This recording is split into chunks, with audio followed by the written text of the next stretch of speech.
सामने ख़वातीन और हज़रात, चैनल पे वापस आने का बहुत बहुत शुक्रिया। एक और दिल की बात के साथ आपकी खिदमत में हाजिर हूँ।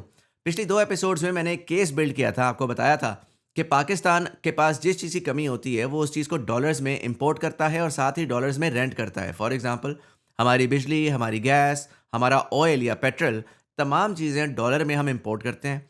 और चूँकि डॉलर्स हमारे पास लिमिटेड होते हैं, तो उन तमाम चीज़ों की जो प्राइस है वो हमेशा कंस्ट्रेंट होती है। पाकिस्तान में एक सर्टेन अमाउंट या एक certain segment of the society in चीज़ों को प्रॉपर्ली इस्तेमाल कर सकता है। बाकियों की कुव्वत ख़रीद से वो चीज़ बाहर हो जाती है। साथ ही मैंने एक केस बिल्ड किया था कि अगर हमें इंटेलिजेंस, जो कि एक बहुत इम्पोर्टेंट जुज़ है आपकी इकोनॉमी का, आपके सिस्टम का, और उसके अंदर एक एक्सप्लोजन आने वाली है एआई की बदौलत, तो अगर हमें उसको रेंट से बचाना है, अगर हमें उसके अंदर अबंडेंस चाहिए है, एक virtually unlimited form of intelligence हमें चाहिए है अपने मुल्क के हालात बेहतर करने के लिए, अपने लोगों को एजुकेट करने के लिए, अपने हेल्थ के मसलों को सॉल्व करने के लिए, अपने बिजनेसेस को ग्रो कराने के लिए, तो हमें लोकल सॉवरेन एआई की तरफ जाना पड़ेगा। अब ये बड़ा एक इनसेन साउंडिंग क्लेम था, क्योंकि जिस मुल्क के अंदर बिजली के बिल देने के पैसे नहीं हैं, उसके अंदर आप क्या बातें कर रहे हैं एआई की? और ये कोई ऐसी बेटर पिल है जो कि पूरे पाकिस्तान को बदल देगी? ज़ाहिर है काफ़ी सारे लोगों के कमेंट्स भी उसके ऊपर इस तरह के सिनिकल किस्म के आए थे। तो आज की इस वीडियो के अंदर पहले तो मैं with data, facts and numbers अपने इस क्लेम को डिफेंड करूंगा और आपको दिखाऊंगा कि आधी दुनिया इस वक्त वही कर रही है जो मैं आप लोगों को या पाकिस्तान को करने का बोल रहा हूं, और पाकिस्तान के पास इस वक्त एक ऐसी अपॉर्चुनिटी है जो कि बाकी दुनिया के पास नहीं है, which actually makes it easier for us to get into this entire thing. तो आइए चलते हैं इस वीडियो के अंदर। अच्छा, सॉवरेन एआई आप लोगों ने बार बार सुना होगा, मैंने भी दो एक दफ़ा उसका तस्करा किया, लेकिन एग्जैक्टली सॉवरेन एआई है क्या? मैं अगर उसकी फुल डेफिनेशन पढ़ दूं आसान हो जाएगा। Sovereign AI is a nation's ability to produce its own intelligence, यानी कि जो इंटेलिजेंस है वो आप बाहर किसी से नहीं ले रहे, वो आप अपने ही मुल्क के अंदर बना रहे हैं, अपने ही मुल्क के अंदर उसको इस्तेमाल कर रहे हैं। To develop it, deploy it and govern it using its own infrastructure, its own data, its own models and its own people. तो यानी कि आपके जो टोकन्स हैं, जो कंप्यूटेशन है वो भी लोकली हो रही है, उसके ऊपर जो मॉडल्स चल रहे हैं वो भी लोकल हैं, और उसके ऊपर जो एप्लीकेशन है वो भी लोकल है। और इस लोकल से मुराद ये सिर्फ नहीं है कि सिर्फ पाकिस्तान में ये बन रही है, बल्कि पाकिस्तानी ही इसको बना रहे हैं, पाकिस्तानी ही इसको रन कर रहे हैं। आप लोगों ने जेंसन हुआंग का सुना होगा, जो कि एनवीडिया के सीईओ हैं। एनवीडिया इस वक्त दुनिया की सबसे वैल्यूएबल कंपनी है, और जो पूरी एआई की रेस है और उसके अंदर जो पूरा एआई की कंप्यूट है, उसके अंदर जो हार्डवेयर है उसको पावर एनवीडिया के ग्राफिक्स कार्ड कर रहे हैं, और एनवीडिया एनवीडिया के हार्डवेयर सिस्टम्स कर रहे हैं। अच्छा, 3 साल पहले गालिबन 2023 के अंदर उन्होंने दुबई में एक टॉक देते हुए इसके बारे में डीपर जाकर बोला। हम तो ज़ाहिर है अब सॉवरेन एआई के बारे में बहुत ज़्यादा बात करना शुरू हो गए हैं, लेकिन 3 साल पहले एक्चुअली जेंसन हुआंग ने सॉवरेन एआई का वर्ड पॉपुलराइज किया और पूरा कॉन्सेप्ट बताया, जिसमें उन्होंने बेसिकली ये बोला कि जी every country in the world needs to own the production of their own intelligence. You can not allow that to be done by other people. He said that your data codifies your culture, your society's intelligence, your history, you should own that. अब वो कह क्या रहे हैं? वो ये कह रहे हैं, सिर्फ इसमें मॉडल्स की वो बात नहीं कर रहे हैं, वो कह रहे हैं कि जो पूरा सिस्टम है, जिसके अंदर आप ज़ाहिर है अपना सारा डेटा फीड करते हैं, आप अपनी रवायात फीड करते हैं, आप अपनी बुक्स फीड करते हैं, आप अपनी सोसाइटी के बारे में जितनी भी इंटेलेक्चुअल डेप्थ है उसको फीड करते हैं, वो सारा का सारा आपका लोकल होना चाहिए। वो आप किसी बाहर के बंदे को नहीं दे सकते, क्योंकि वो उसके ऊपर जितनी भी ट्रेनिंग कर लेगा, पहली चीज़ तो ये कि वो आपकी सकाफ़त को, आपकी ट्रेडिशंस को, आपकी सारी नॉलेज बेस को, एक सिविलाइजेशनल नॉलेज बेस एक चीज़ होती है, वो उसको उठा करके लेकर जा रहा है, वो इन अ वे चोरी कर रहा है, और चोरी करके वो उसको अपनी मर्ज़ी से रैप करके पूरी दुनिया में बेच रहा है। दूसरा,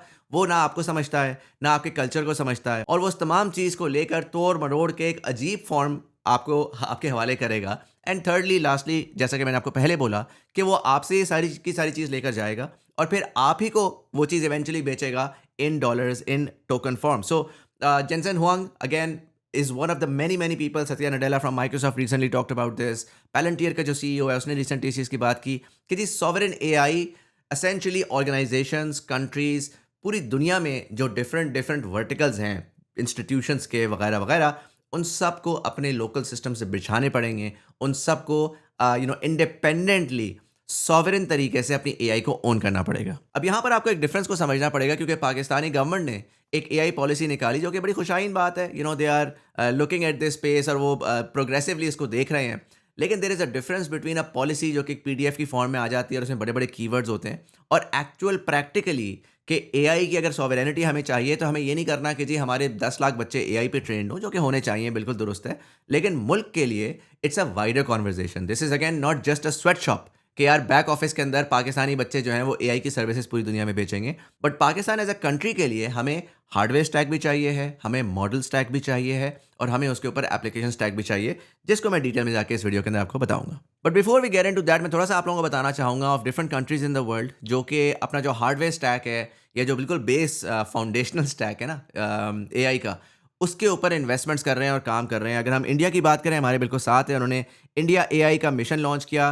देव कमिटेड ओवर $1 बिलियन, जिसमें से 34,000 जीपीयूज उन्होंने लगाए हैं और उन्होंने अपनी जो कंपनीज हैं और जो रिसर्चर्स हैं उनको इकट्ठा करना शुरू कर दिया। उसमें से एक स्टार्टअप है सावराम एआई के नाम से, जिसको उन्होंने कहा है कि जी इंडिया का अपना फाउंडेशनल मॉडल वो बनाएंगे, वो ग्राउंड अप बनाएंगे। I do not think so, probably वो कोई ओपन मॉडल को उठा के, ओपन वेट मॉडल को उठा के उसके ऊपर फर्दर ट्रेन करेंगे, जो कि दुनिया में अब बहुत ज़्यादा होना शुरू हो गया है कि आप एक बेस उठाते हैं। लेट्स से आपने डीप सीक का मॉडल उठाया और उसके ऊपर आपने जो अपनी सारी सारी नॉलेज बेस है उसके ऊपर ट्रेनिंग करके एक अपना सॉवरेन मॉडल सॉर्ट ऑफ निकाल लिया। तो ये कोई ऐसी रॉकेट साइंस नहीं है, हमें कोई बिलियंस ऑफ डॉलर्स नहीं लगाने पड़ेंगे ग्राउंड अप री इन्वेंट द व्हील करने के लिए। बट रादर क्योंकि चाइना ने हमें ऑलरेडी ये एक आसानी दे दी है, तो हमें सिर्फ फोर्क करके अपना एक मॉडल बनाना है। But India is also sort of doing the same thing. What they doing also is कि वो जो मॉडल है वो उनकी अपनी लैंग्वेजेस पे ट्रेंड है, वो उनकी अपनी अगेन सकाफत के ऊपर, अपनी बुक्स के ऊपर, उन तमाम चीज़ों के ऊपर ट्रेंड है। UAE on the other hand, they build Falcon, जिस टाइम के ऊपर इन्होंने निकाला था, that was the world's most capable open weight model and the largest one as well. I believe at that time 70 billion parameters का था open weight model. अब तो खैर दुनिया बहुत आगे जा चुकी है। They've also committed a 5 gigawatt of AI data centre. अब ये याद रखिएगा, पाकिस्तान 250 मिलियन की कंट्री है, हम 8.5 मेगावाट ऑफ कंप्यूट या डेटा सेंटर के ऊपर हम शो डाल रहे हैं इस टाइम के ऊपर कि जी हो तबाही मच गई और पता नहीं पानी किधर चला जाएगा। यूएई जिसके पास 1.5 रुपये का कोई पानी नहीं है, वो 5 गीगावाट का एआई डेटा सेंटर लगा रहे हैं, जिसमें से ऑलरेडी 1 गीगावाट उन्होंने कमीशन भी कर दिया हुआ है। There a country of 10 million people, जिसमें से मेजॉरिटी एक्सपर्ट्स हैं। आई थिंक उनकी जो लोकल पॉपुलेशन है that's like 1 million, and they're obviously building compute infrastructure bigger than most of literally Europe. Again इसमें ये बड़ा ज़रूरी है क्योंकि साथ में अभी आपको सऊदी अरेबिया के भी बताऊंगा कि जो मिडल ईस्ट कंट्रीज ये क्यों कर रही हैं 2 सेकंड के अंदर। ये आपको दिमाग में याद रखना है कि यूएई और सऊदी एकदम से डेटा सेंटर की गेम में किधर घुस गए हैं भाई। वो तो तेल निकालते थे, उनका एक सिस्टम अलग चल रहा था। But Saudi Arabia, they have a company called human, जो कि डायरेक्टली उनका सॉवरेन वेल्थ फंड ओन करता है। जाहिर है सऊदी सॉवरेन वेल्थ फंड बड़ा मशहूर है, पब्लिक इन्वेस्टमेंट फंड के नाम से वो जाना जाता है। तो वो इस कंपनी को ओन करते हैं। It's headed by the crown prince himself. इनका target essentially 2 gigawatts of AI data centre compute power है बाय 2030। एस्टिमेटेड कॉस्ट इनकी जो ये इस पूरे प्रोजेक्ट की है वो $77 बिलियन है। अच्छा, ये कॉस्ट को आपने याद रखना है। अगली वीडियो के अंदर मैं बहुत डिटेल के अंदर कॉस्ट में भी जाने वाला हूँ, क्योंकि मुझे पता है अब कमेंट सेक्शन में ना, जब मैं यहाँ तक ले आया हूँ लोगों को, तब वो अगला सवाल और यही करेंगे कि यार तू पागलों वाली बातें कर रहा है, मुल्क के पास डॉलर है नहीं, तू खुद बोल रहा है डॉलर नहीं है, तो हम ये बिलियंस ऑफ डॉलर्स के डेटा सेंटर्स कैसे लगाएंगे, उसका भी एक पूरा प्लान आपके सामने रखूंगा। But nonetheless $77 billion ये 2 गीगावाट्स के लिए लगा रहे हैं। फर्स्ट ऑर्डर इनका already 18,000 of the most cutting edge Nvidia chips का जा चुका है। European Union 20 billion euros for 5 of what they call AI giga factories. And उनका रीजनिंग बड़ी इंटरेस्टिंग है, क्योंकि जहाँ पर हम तो गरीब लोग हैं ना, हमारे लिए तो बड़ा ज़रूरी है कि हम अपनी चीज़ को खुद से ओन करें और सर उठा के उसको इस्तेमाल करें, क्योंकि हम रेंट नहीं कर सकते, हम गरीब हैं, हमारे पास इतना पैसा नहीं है। लेकिन जो अमीर लोग होते हैं उनके लिए तो आसान होता है, वो इतना नहीं सोचते। लेकिन आप इनकी लैंग्वेज सुने, उन्होंने कहा कि जी हमें एआई गीगा फैक्ट्रीज क्यों चाहिए। It is to enable sovereign access to computing and reduce dependence on non European suppliers. Even the richest club of nations on earth is scared of renting. तो ये अब आप देख लें कि ये जो फिलॉसफी है ना, ये को मैं अब रैंडमली नहीं बोल रहा आपको, ये पूरी दुनिया में बड़ी इंपॉर्टेंट है, बड़ी मशहूर है। और हमेशा जो पाकिस्तान में 20-25 साल बाद होता है, आज मुझे लोग 4 बातें आके बोल देंगे कि भाई तू क्या बातें कर रहा है, हवाई फायर कर रहा है, ये कर रहा है, वो कर रहा है। 20 साल बाद जब ये सारा का सारा स्टैंडर्ड हो चुका होगा, फिर लोग कहेंगे कि यार हमारे लोग जो है इतने शॉर्ट साइटेड है, उन्होंने किया नहीं। उस वक्त हाइंड साइड में कहना बड़ा आसान होता है। आज इसके ऊपर नैरेटिव बना के, पुश लगा के, फोर्सफुली एक सिमत दुरुस्त करना ज़्यादा इंपॉर्टेंट भी है और ज़्यादा मुश्किल काम भी है। जापान की अगर आप बात करें तो रफली $65 बिलियन वो एआई और चिप्स के अंदर डाल रहे हैं। फ्रांस अपने एक चैम्पियन मिस्ट्राल एआई के पीछे है। लिटरली आप पूरी दुनिया में देखेंगे ना, जितने भी आपको इंपॉर्टेंट कंट्रीज नज़र आ रही हैं, सीरियस कंट्रीज नज़र आ रही हैं, everybody is building on this.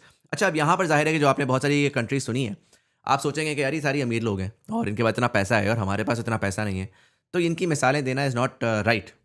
Arguably it's true as well कि हम एप्पल्स टू ऑरेंजेस से कंपैरिजन कर रहे हैं। But I think one comparison जो पर्टिकुलरली मुझे नज़र आया वाज इंडोनेशिया, जो कि comparatively very close to Pakistan है, both in population, in terms of culture, उनकी हिस्ट्री बड़ी पाकिस्तान जैसी है, उनके यहाँ मिलिट्री टेक ओवर्स होते रहे, उनके यहाँ करप्शन वगैरह उसी तरह की है जैसी हमारे मुल्क के अंदर है। वो हमसे तकरीबन 15 साल आगे हैं in terms of their political economy की evolution, but they're still a developing nation and while they're like upper middle income country, but still वो जो है ना उनके मसाइल बहुत सिमिलर है। और अगर आप इंडोनेशिया को देखते हैं तो उनका अगेन कोई 50 अरब डॉलर का उन्होंने इन्वेस्टमेंट अनाउंस नहीं की। उन्होंने क्या किया कि दे बिल्ट सहाबत एआई, जो कि उनका अपना एआई मॉडल है। It is in Bahasa Indonesia and in their regional languages as well, Javanese, Sudanese and Balinese. In fact Malaysia के एक मेरे साहब से बात हुई, पाकिस्तानी साहब थे जो कि मलेशियन गवर्नमेंट के लिए एआई मॉडल्स और उन चीज़ों के ऊपर काम कर रहे थे, और अगेन वो लोकल लैंग्वेजेस के अंदर उन्होंने बहुत एक्सटेंसिवली काम करना शुरू कर दिया हुआ था। तो it was also very interesting कि पाकिस्तानी लोग जो हैं वो मलेशिया के लिए तो कर रहे हैं लेकिन वो पाकिस्तान के लिए नहीं बना रहे। लेकिन local languages are very very important, क्योंकि हमारे लोग will be locked out of this AI revolution अगर हम लोग जो है पंजाबी में, सराइकी में, पश्तो में, बलोची के अंदर हम वो इंटरेक्शंस नहीं प्रोवाइड करेंगे जो कि इस वक्त इंग्लिश में अवेलेबल हैं। वही होगा कि जी वो इंग्लिश वाले स्पीकर्स जो हैं वो एजुकेशन भी पर्सनलाइज ले लेंगे, बेहतर ले लेंगे, वो अपने बिजनेस में भी इंटीग्रेट कर लेंगे। हमारे लोग बैठे रह जाएंगे और फिर 20-30 साल जो है ना पीछे बैठे रहेंगे। जिस तरह गूगल पे है कि अंग्रेजी स्पीकिंग गूगल भरा हुआ है, the knowledge of the world is available, लेकिन भाई हमारे लोगों को अंग्रेजी नहीं आती, तो अब क्या करें? तो ज़ाहिर है they can not access that knowledge. उनके पास एक्सेस में क्या है जी, टिकटॉक के ऊपर वीडियोस देख लो लोकल लैंग्वेजेस के अंदर और उसमें अपना टाइम ज़ाया कर लो।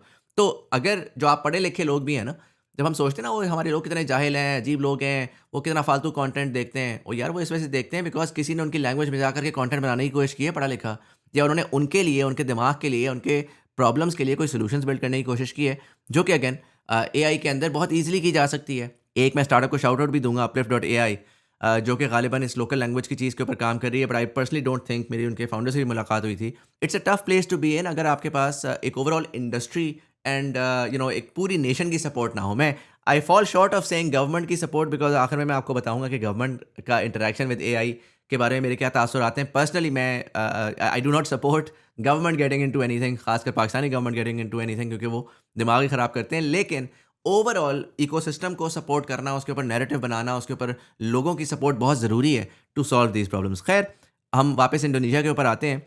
तो इंडोनेशिया, एक तो ये आपको मैंने बताया कि जी अपना सॉवरेन एआई मॉडल बिल्ड कर रहे हैं, साथ ही वो जो डेटा सेंटर्स हैं वो उसके ऊपर they actually have a telecom company and a tech company, Indosat and गो2, जो कि एनवीडिया के साथ पार्टनरशिप करके अपना लोकल इकोसिस्टम बिल्ड कर रहे हैं। अगेन स्लो एंड स्टडी, बड़े स्ट्रक्चर तरीके से जाइएगा जाके इसको पढ़िएगा। अब इसमें कोई गवर्नमेंट की इन्वॉल्वमेंट नहीं है, इसके ऊपर कोई 77 बिलियन या 50 बिलियन डॉलर्स इन्वॉल्व नहीं है। इसके अंदर एक टेलको है, एक टेक कंपनी है, और लिटरली एक डायरेक्शन है जो कि उनको नज़र आ रही है कि फ्यूचर किस तरफ जा रहा है, और उनकी एक 250-300 मिलियन की पॉपुलेशन है, और उसकी नीड्स को मद्देनज़र रखते हुए they are building that infrastructure जो कि उनकी नेक्स्ट ग्रोथ को फ्यूल करेगा। अब ये वाला मॉडल पाकिस्तान के लिए बहुत रेलिवेंट है, क्योंकि पाकिस्तान के पास सऊदी चेकबुक नहीं है, या हमारे पास वो एक्सेस नहीं है जो कि डेवलप्ड वर्ल्ड के पास है। लेकिन हमारे पास डेफिनेटली जैज़ है फॉर एग्जांपल, जो कि एक बहुत बड़ा कंग्लोमरेट बन चुका है, एक बहुत बड़ा बेहीमत है। हमारे पास सॉफ्टवेयर के बहुत सारे बड़े बड़े प्लेयर्स एग्जिस्ट करते हैं जिन्होंने अच्छा खासा पैसा बना लिया हुआ है, उस इंडस्ट्री और इकोनॉमी को अंडरस्टैंड करते हैं।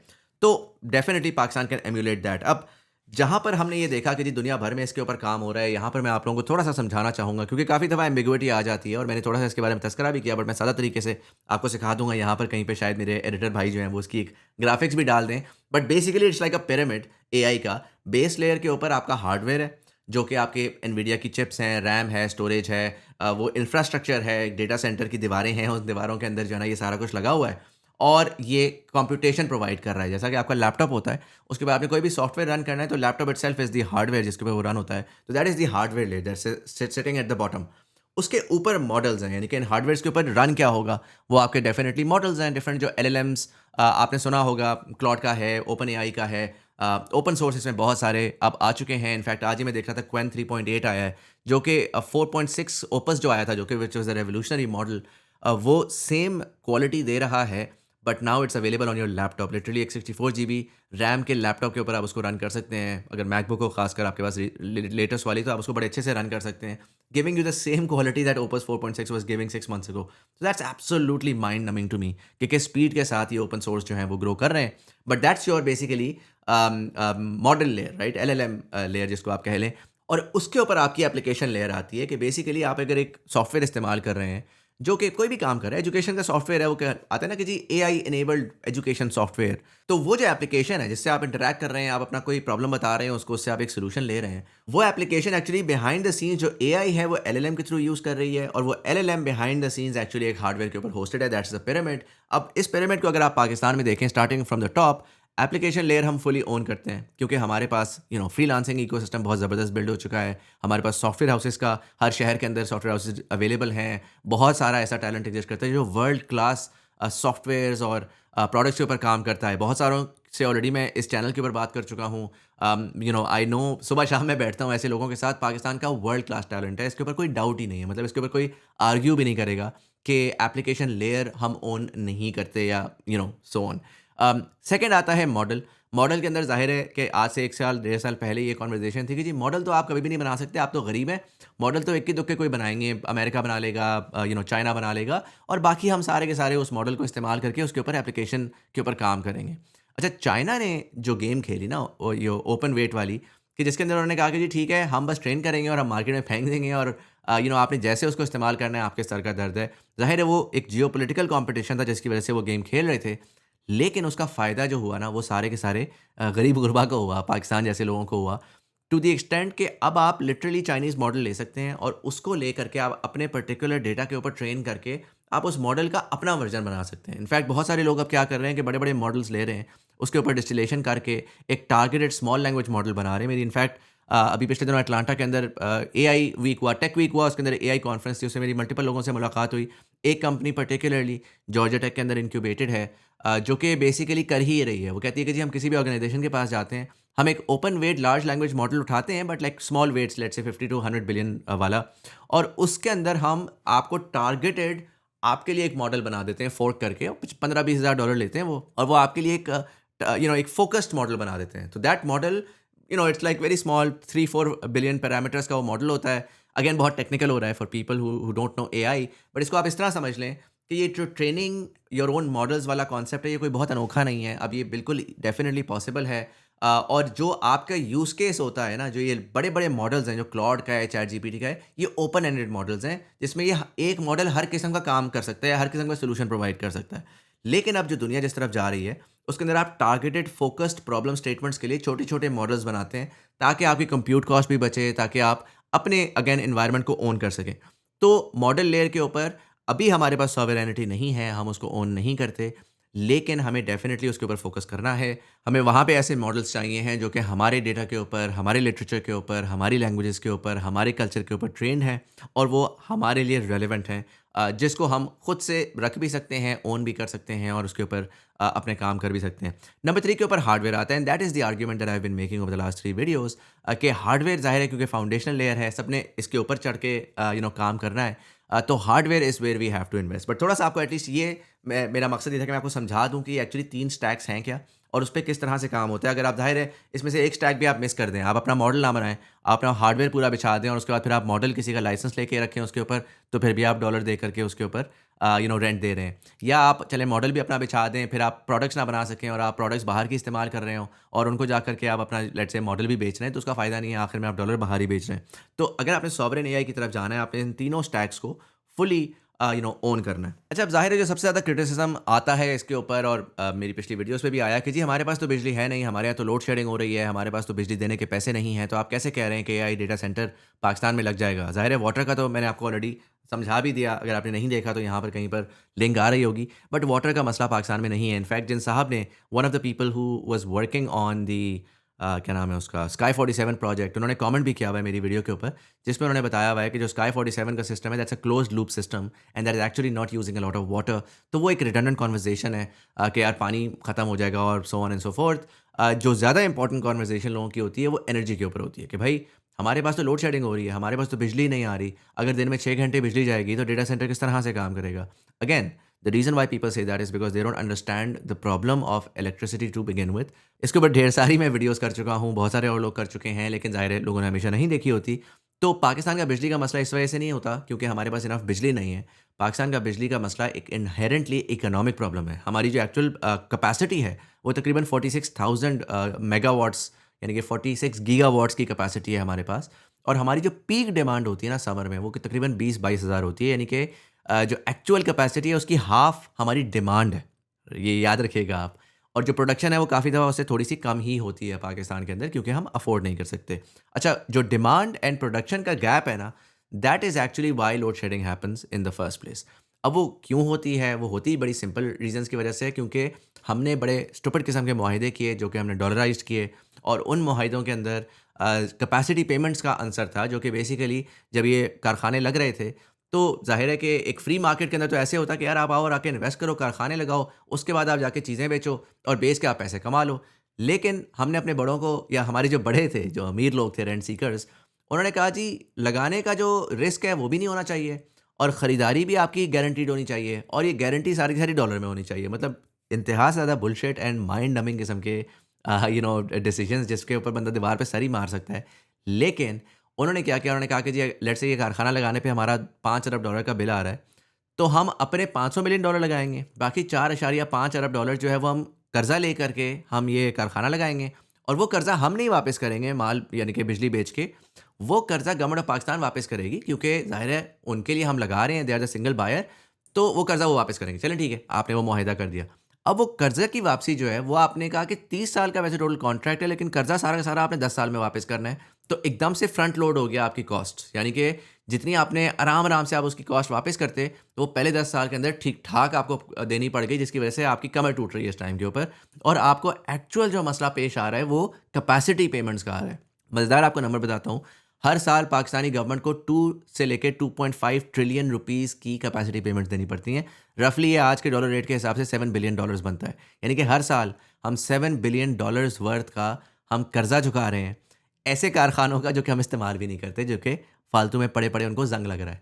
तो अगेन क्या खूबसूरत दुनिया है, क्या ज़बरदस्त है मुआहिदा है। बट अब मसला हमारा ये नहीं है कि हमारे पास इनफ बिजली नहीं है या कैपेसिटी नहीं है, मसला हमारा ये है कि हमने बड़े-बड़े कारखाने लगा दिए हैं और हमारे पास इतनी डिमांड नहीं है कि हम उससे एक्चुअल बिजली खरीद सकें। तो अगर हम बिजली नहीं खरीद पाते, तो हम कैपेसिटी पेमेंट्स देते हैं, जो कैपेसिटी पेमेंट्स हमने रिस्पेक्टिव देनी है, लेकिन वो बेसिकली यूज़लेस कैपेसिटी पेमेंट्स हैं।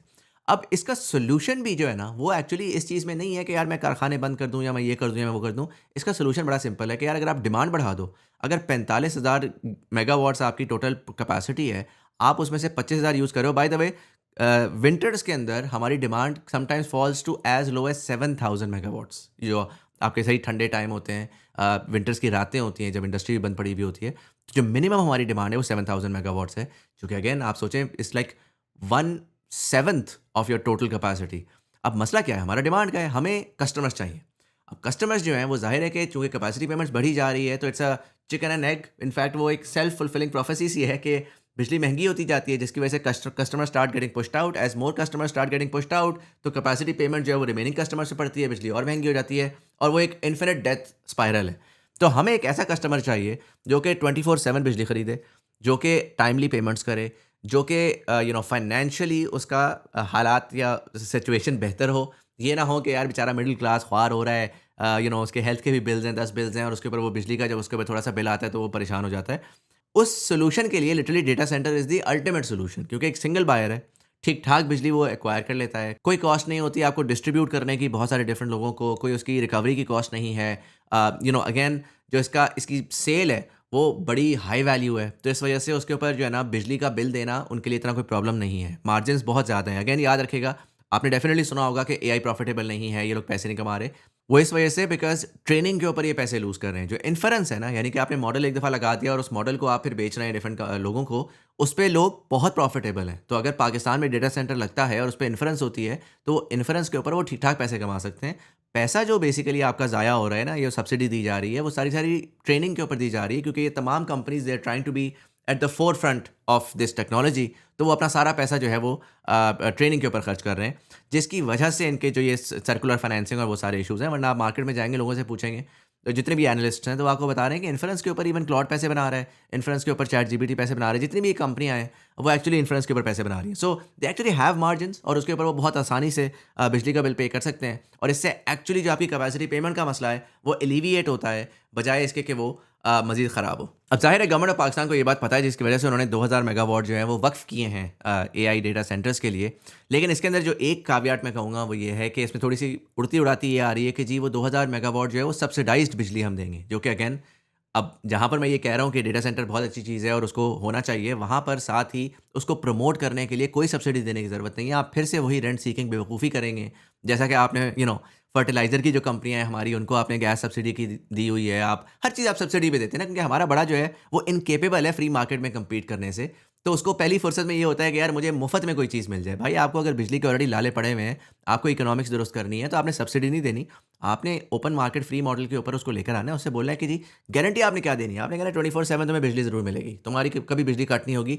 दुनिया इधर की उधर हो जाए, तुम्हारी बिजली हम कॉन्स्टेंटली इंश्योर करेंगे कि तुम्हें मिलती रहे। लेकिन सब्सिडी किसी किस्म की नहीं होनी चाहिए। The idea that 2 gigawatts effectively बिजली उन्होंने वक़्फ की है, इट्स अ ग्रेट आइडिया, होना चाहिए। एंड आई एम ग्लैड कि दे हैव द सेंस कि यार ठीक है, इससे हमारे बिजली के मसले सॉल्व हो सकते हैं। साथ ही ज़ाहिर है इस वक़्त जो लोग क्रिटिसाइज़ कर रहे हैं वो आज की सिचुएशन पे कर रहे हैं। आपको ये बात रियलाइज़ नहीं हो रही कि जो हमारे ये मुआहदे हैं ना, खासकर सीपेक वाले, जो कि बेसिकली आपकी जो सारे के सारे प्रोजेक्ट्स लगे थे वो सीपेक में लगे थे। 35-40 बिलियन डॉलर्स के जो एनर्जी के प्रोजेक्ट्स लगे थे और वो 2017 में लगना कमीशन होना शुरू हो गए थे। यानी कि वो बिजली प्रोवाइड करना शुरू हो गए थे। जो उनकी क्लॉक थी कैपेसिटी पेमेंट्स की, वो 2017 से स्टार्ट हो गई थी और I think last of those went live in 22 और 23। तो इफेक्टिवली जो इस वक्त आपको पीक कैपेसिटी पेमेंट पड़ रही है ना, ये 2027 के बाद से टेपर ऑफ होना शुरू हो जाएगी, क्योंकि इनके 10 साल पूरे हो जाएंगे। वो जो एक मेन फ्रंट लोडेड 10 ईयर्स की डेट रीपेमेंट थी वो ख़त्म होना शुरू हो जाएगी और ओवरऑल जो प्रेशर है आपके एनर्जी के सिस्टम के ऊपर वो घटना शुरू हो जाएगा। पहला तो ये। दूसरा ये कि रूफटॉप सोलर आपको ऑलरेडी पता है पाकिस्तान के अंदर 27 to 28 gigawatt of rooftop solar जो है वो डिप्लॉय हुआ है पिछले 3 से 4 साल के अंदर। और ज़ाहिर है कि वो इस वक्त बिजली ज़ाया हो रही है, क्योंकि अगर वो लेट्स से 100 यूनिट प्रोड्यूस कर रही है और उसमें से अगर ग्रिड पे आप कनेक्टेड नहीं है तो 30, 40, 50 यूनिट आप शायद इस्तेमाल कर रहे होंगे। तो वो जो एक्सेस बिजली है वो सारी ज़ाया हो रही है। ज़ाहिर है कि अभी ये अर्ली स्टेजेस है। अब जो हम सुन रहे हैं कि जी सोडियम आयन बैटरीज पूरी दुनिया में पॉपुलराइज हो रही हैं और बहुत सारी, इवन यूरोप के अंदर मैं देख रहा था आयरन आयन बैटरीज या समथिंग लाइक दैट, जो कि अगेन मैस स्टोरेज के लिए थी और बहुत चीप है। तो इस तरह के स्टोरेज सॉल्यूशंस जो हैं वो पाकिस्तान में अगले 3-4 साल में आप आते हुए देखेंगे, जिसकी वजह से नेट के ऊपर आई एक्सपेक्ट कि जो बिजली की कॉस्ट है वो बहुत रैडिकली नीचे जाएगी। जिसकी वजह से जो एनर्जी का प्रॉब्लम स्टेटमेंट है ना वो इतना नहीं है। अगेन डेटा सेंटर ये नहीं है कि मैं आज कहूँगा कि यार ये ले भाई $200 मिलियन ले और कल तूने डेटा सेंटर लगा दिया। डेटा सेंटर के लिए एक प्लानिंग चाहिए, आपको एक विज़न चाहिए, आपको एक 10 साल का एक ओवरऑल पूरा सिस्टम बनाना है कि यार हमने अपनी सॉवरेनिटी इस इंटेलिजेंस के लिए कैसे बनानी है। 10 साल बाद का पाकिस्तान कैसा होगा, 10 साल बाद के लोगों की रिक्वायरमेंट कैसी होगी, उसके हिसाब से हम क्या ऐसा प्लान करते हैं कि आहिस्ता-आहिस्ता हमारी कैपेसिटी 1 गीगावाट, 2 गीगावाट, 5 गीगावाट तक पहुँच जाए। तो उस प्लानिंग के अंदर आपकी एनर्जी के मसले सॉल्व हो जाएँगे बाय दैट टाइम। आपको जो इस वक़्त फिगर आउट करना है वो ये फिगर आउट करना है कि जी हमने अपना इकोसिस्टम ओवरऑल बिल्ड किस तरह से करना है और हमने किस तरीके से उसका इन्वेस्टमेंट पोर्टफोलियो बनाना है, जिसमें हमारा जो प्राइवेट सेक्टर है वो आसानी से इन्वेस्ट भी करे, उससे वो रिटर्न्स भी हासिल करे, सारा का सारा लोकल इकोनॉमी में चले और उससे ओवरऑल वैल्यू क्रिएट हो। अच्छा, दूसरी जो इसके ऊपर मेजर ऑब्जेक्शन आती है वो ज़ाहिर है ये आती है कि जी चिप्स बहुत एक्सपेंसिव है। अब 77 बिलियन डॉलर्स जो कि सऊदी लगा रहा है, उसमें से एक्सपेक्टेड होता है कि जी 50% जो आपकी टोटल कॉस्ट है वो एक्चुअली हार्डवेयर की होगी, चिप्स की होगी, रैम की होगी, स्टोरेज की होगी। 50% उसमें ज़ाहिर है कि जो आपकी बिल्डिंग है उसकी होती है, जो आपका मैन पावर लगी होती है उस चीज़ की होती है, बहुत सारी और चीज़ों की होती है। लेकिन 50% एक्चुअली हार्डवेयर की है, जो कि आर्ग्यूएबली इस वक्त सबसे ज़्यादा मुश्किल टाइम चल रहा है, क्योंकि डिमांड इतनी ज़्यादा है पूरी दुनिया के अंदर कि your Nvidia chips are expensive, your storage is getting super expensive, RAM इस वक्त इनसेन प्राइस की हुई भी है। तो आज की तारीख में अगर आप जाते हैं और जाके कहते हैं कि यार डेटा सेंटर बनना चाहिए, तो पाकिस्तान सच्ची बात है अफोर्ड नहीं कर सकता। ना सिर्फ पाकिस्तान अफोर्ड नहीं कर सकता, बल्कि पाकिस्तान इस वक्त एक महंगे टाइम के ऊपर एक बज़ वाले टाइम के अंदर घुसेगा और शायद वो जब प्राइस नॉर्मलाइज़ होगी तो हमें ओवरऑल नुकसान होगा। Absolutely true, I completely agree to that point, which is why again मैं बिल्कुल भी ये बात नहीं कर रहा कि आप जो है ना वो 1 गीगावाट का डेटा सेंटर आज जाके लगा लें और आप यू नो $30 बिलियन कमिट करें और अपना सारा का सारा ज़र मुबादला जो है वो डेटा सेंटर पे लगा दें। बिल्कुल भी ऐसी बात नहीं है। मैं ये बात कर रहा हूँ कि पहले तो हमें अपने आप को शऊर लाना है, हमने उसको समझना है और समझ के आहिस्ते से हमने लेकर जाना है। मेरे हिसाब से, और साथ ना सिर्फ मेरे हिसाब से बल्कि अगर आप ऑनलाइन भी पढ़ेंगे तो एआई एक फाइनेंशियल बबल में है। इससे पहले इंटरनेट के टाइम के ऊपर जब नया-नया इंटरनेट पूरी दुनिया में डिप्लॉय हो रहा था, तो उसकी भी हार्डवेयर इंफ्रास्ट्रक्चर था जो कि डिप्लॉय हो रहा था और उसमें सिस्को था जो कि आज का एनवीडिया है, जो कि उस टाइम की बहुत वैल्यूएबल कंपनी थी और वो भी बड़ा एक्सपेंसिव था, हार्डवेयर मिलना बड़ा मुश्किल होता था और बड़ा महँगा हार्डवेयर हो गया था। लेकिन उसका एक बबल पॉप हुआ और इवेंचुअली वो जो टोटल कॉस्ट है वो बहुत ज़्यादा स्पीड से गिरी। तो एक तो already the analysts are expecting कि ये एआई का बबल बर्स्ट होगा। इस वक्त जो ओवरहीटेड मार्केट है ये बिल्कुल नॉर्मलाइज़ होगी, डिमांड एंड सप्लाई नॉर्मलाइज़ होगी और उसके ऊपर आपकी जो एक्चुअल प्राइस ऑफ हार्डवेयर है वो जो इस वक्त की पंप है वो उससे बिल्कुल हट जाएगी। तो ये इतनी टेंशन वाली बात नहीं है। हाँ, हमने मॉनिटर करना है कि यार किस टाइम के ऊपर वो प्राइसेस नॉर्मलाइज़ हो रही हैं और फिर हम उसके अंदर घुस जाएँगे। लेकिन हमने अपनी प्लानिंग के अंदर डेफ़िनिटली ये रखना है कि हमने बनाने तो ज़रूर है। किस प्राइस से बनाने हैं, कैसे बनाने हैं, वो हम उसको we can hash it out.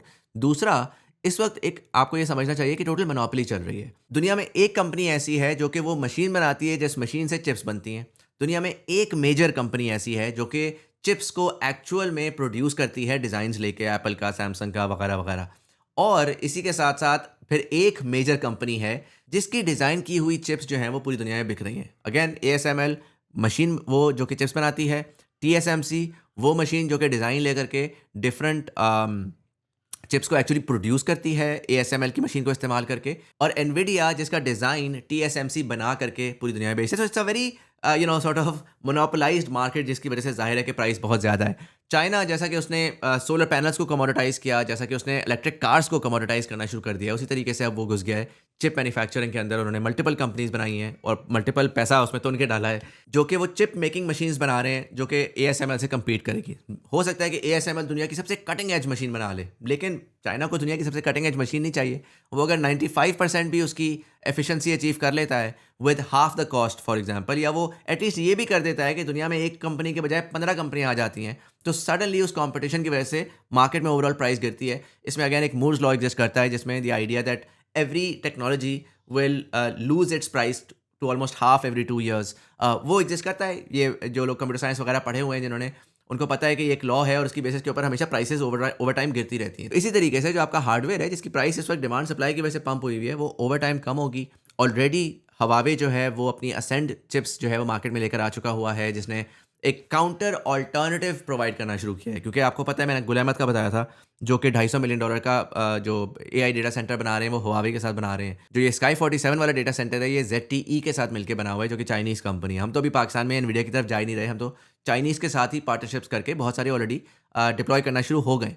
तो ये जो प्रॉब्लम है ना आपकी कि जी चिप्स एक्सपेंसिव हैं, रैम एक्सपेंसिव है, ये it's a short term thing. ये 1 डेढ़ 2 साल की गेम है।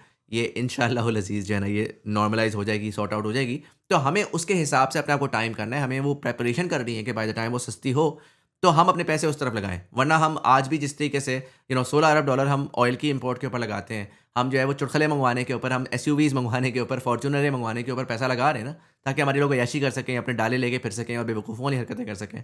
तो हम थोड़ा-सा पैसा इकट्ठा करके डेटा सेंटर भी बना सकते हैं। अब ज़ाहिर है इसके ऊपर एक छोटा-सा कैविएट ये है कि जब मैं डेटा सेंटर्स की बात करता हूँ, मैं कहता हूँ कि डॉलराइज़ होने से हमें हटना पड़ेगा, हमें लोकल सॉवरेनिटी डालनी पड़ेगी। तो आप ज़ाहिर है इसके ऊपर ये सवाल करेंगे कि भैया ये चिप्स भी तो बाहर से आ रही हैं ना, तो एटलीस्ट कहीं न कहीं there is a component of dollars that will always exist, and that is absolutely true.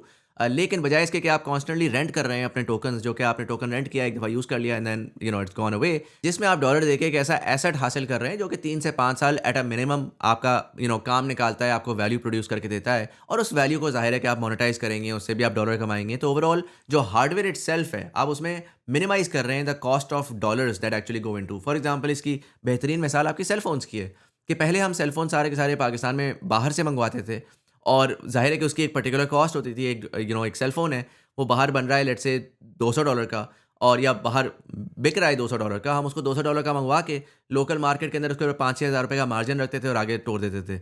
जब से हमने वो पॉलिसी लेकर आए टैक्स वाली, और हमने लोकल असेंबली की तरफ हम आए हैं, तो वो जो $200 का मोबाइल फ़ोन था, अब उसके $50 के कंपोनेंट्स आते हैं और फिर हम उसको लोकल मार्केट में बेचते हैं। तो ऑलरेडी हमने उसमें चूँकि डॉलराइज़ेशन कम कर दी ना पर मोबाइल फ़ोन, तो अगर आप पिछले 10 साल का सिर्फ़ और सिर्फ़ नंबर निकालेंगे of the total amount of cell phones that we have produced and sold in the market every year, तो वो लिटरली एक एक्सपोनेंट वाला ग्राफ है।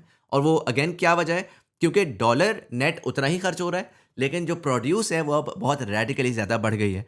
तो this is a very simple no brainer. ये हम ऑलरेडी सेल फोन्स में कर चुके हैं, ये हम और बहुत सारी चीज़ों में कर चुके हैं, ये हम एआई के अंदर भी कर सकते हैं, जिसमें आप हार्डवेयर डेफिनेटली डॉलराइज्ड है, उसको मंगवाएं, लेकिन उसके लेफ्ट राइट जो बहुत सारा डिफरेंट मार्जिन है, वो सारा का सारा आपका लोकल करेंसी में पैक हो जाएगा। अच्छा, थोड़ी देर पहले मैंने आप लोगों को बोला था कि जी गवर्नमेंट ऑफ पाकिस्तान जो है ना, वो हाथ जोड़ के वो दूर ही रहे।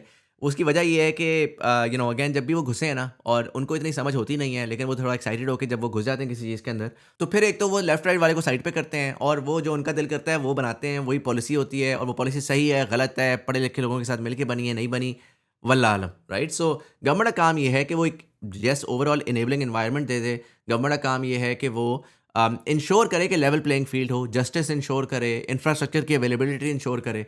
लेकिन गवर्नमेंट का काम नहीं है कि वो डेटा सेंटर्स लगाए, गवर्नमेंट का काम नहीं है कि वो इन्वेस्ट करे डेटा सेंटर्स के अंदर, ये प्राइवेट सेक्टर का काम है। मेरे हिसाब से the best people to do this are IT software के जो आपके प्लेयर्स हैं, सिस्टम्स लिमिटेड टाइप के, नेटसोल टाइप के, जिन लोगों की ब्लास्ट हुई भी है। मैं आपको बता सकता हूँ, मेरी बहुत सारे लोगों से कॉन्वर्जेशन होती है ऑन एंड ऑफ कैमरा। तो इन लोगों की जो है ना वो बातें बहुत करेंगे, वो कहेंगे कभी फ्रीलांसर बुरे हैं, ये बुरे हैं, वो बुरे हैं, लेकिन एक्चुअल में उनका मॉडल तबाह हो रहा है, क्योंकि जो रिमोट जॉब्स ने पहले कोविड के बाद आके उनका मॉडल तबाह करना शुरू किया, जहाँ पर वो एक मिडल मैन बन के वो जो है ना स्टाफ ऑगमेंटेशन कर रहे थे कि क्लाइंट से $3,000-6,000 लिया और अपने स्टाफ को $1,000-1,500 दिया, वो भी पीकेआर के अंदर, और बाकी पैसा जेब में डाल लिया। अब वो स्टाफ डायरेक्टली क्लाइंट के लिए काम कर सकता है। क्लाइंट पहले अगर 5,000 दे रहा था, तो वो स्टाफ को 2,000-2,500 दे देगा, स्टाफ का भी भला, क्लाइंट का भी भला। तो उस वजह से ऑलरेडी इनके ऊपर प्रेशर आ रहा था। फिर एआई आने के बाद अब जो बिल्कुल ब्रेन डेड स्टाफ ऑगमेंटेशन है ना, वो तो वैसे ही ऑटोमेट होना शुरू हो गई है। तो जो आपके सॉफ्टवेयर के लोग हैं, उनके ऊपर ऑलरेडी स्ट्रेस पड़ रहा है।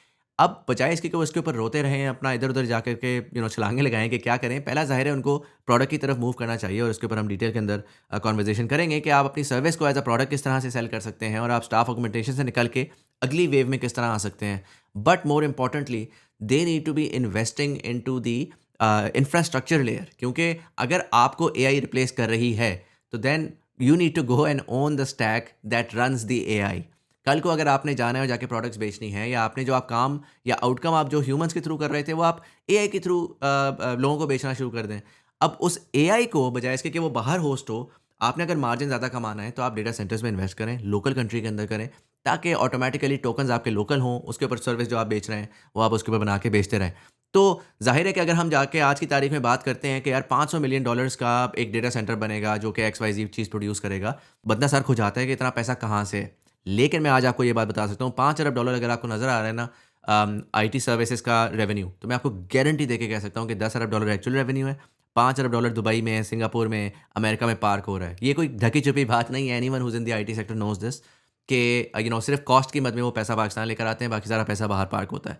तो उसमें से कुछ पैसा अगर वो आकर के इसमें लगा देते हैं, ये it's a pure business case, it is not something जो कि मुल्क की खातिर आप कर रहे हैं या अल्लाह तवक्कल आप कर रहे हैं। इट इज़ समथिंग जो कि आप अपने फ्यूचर को प्रोटेक्ट करने के लिए आप एट सम पॉइंट करेंगे। इसके ऊपर अगेन जो स्मार्ट इन्वेस्टमेंट बैंकर्स हैं, इनका शायद टेक से ताल्लुक ना हो, उनके लिए बहुत अच्छी अपॉर्चुनिटी है कि वो जाएँ और जाके एक ड्यू डिलिजेंस करके एक प्रॉपर पोर्टफोलियो बनाएँ, कि हेज फंड बना लें कि यार हम डेटा सेंटर का हेज फंड बना रहे हैं, इसके अंदर हम टेक के लोगों को लेकर आएँगे, आप अपने डॉलर्स में इन्वेस्ट करें, आपको परसेंटेज मिल जाएगी। $500 मिलियन का फंड है, उस $500 मिलियन के फंड ने एक एआई का डेटा सेंटर बनाना है, लेट्स से इस्लामाबाद के अंदर। उस फंड में जो मिनिमम एंट्री है, वो लेट्स से कितना बनता है, $5 लाख की है। $5 लाख बहुत सारे सॉफ्टवेयर हाउसेस के पास पड़ा हुआ है। यू वुड बी सरप्राइज़, आप शायद पाकिस्तान में बैठे हैं, बहुत सारे मुझे लोग देख रहे होते हैं, छोटे शहरों से देख रहे होते हैं, उनकी मंथली इनकम $300-400 होती है। वो कहेंगे यार $5 लाख तुम क्या बात कर रहे हो, ये तो बहुत ज़्यादा पैसा है। But I can assure you there are a lot of people who have this amount of money stored in many different places, and I'm talking about thousands of people like this in Pakistan who are doing services work. तो वो मिल मिला करके ये करना बनाना इतनी कोई rocket science नहीं है, which is one of the reasons Y मेरी रिकमेंडेशन यही है कि जो आईटी इंडस्ट्री है, जो ओवरऑल वाइडर आईटी इंडस्ट्री है, they need to get into it, they need to in their own way, I am not saying कि crowd funding के $500-500, but in their own way they need to crowd fund hedge fund of sort, जो करके ये जो है ना invest करके potentially इसको चला सकता है। अगेन न्यूक्लियर की मैंने लास्ट टाइम तशबीह दी थी, न्यूक्लियर स्टेट ने बनाया क्योंकि एक तो उसके सिक्योरिटी के बहुत सारे खदशात थे, मसाइल थे, वो आम आदमी कर भी नहीं सकता था। दूसरा ये कि उसका बाहर जो था वो भी सिंगल था, उसकी जो रिक्वायरमेंट थी वो भी सिंगल थी, तो वो स्टेट ने ही करना था। यहाँ पर पाकिस्तान के लिए जो इंपॉर्टेंस ऑफ सॉवरेन एआई है, वो लिटरली न्यूक्लियर जैसी ही है, लेकिन इसका जो बायर है वो पूरी दुनिया में बैठा हुआ है, इसका जो इवन जो इन्वेस्टर है वो पूरी दुनिया में बैठा हुआ है, और इसका जो इकोसिस्टम है वो कोई भी उठ के बना सकता है। तो आई थिंक कि प्राइवेट सेक्टर को इसमें घुसना चाहिए, इसमें गवर्नमेंट का बिल्कुल कोई अमल दखल नहीं होना चाहिए है, फ्री मार्केट की तरह इसको ऑपरेट करना चाहिए है। और अगेन ये एक बिज़नेस अपॉर्चुनिटी है, इसको आप सिर्फ इसलिए ना देखें कि मुल्क की खातिर, ये बड़ी रियल बिज़नेस अपॉर्चुनिटी है जिसके अंदर ज़ाहिर है कि किसी ने टाइमली विजन के साथ इसके ऊपर ड्यू डिलिजेंस करके इसके ऊपर आज से काम करना शुरू करना है, तो आज से साल बाद हम कुछ देखेंगे और फिर 5 साल बाद कुछ देखेंगे एंड सो ऑन।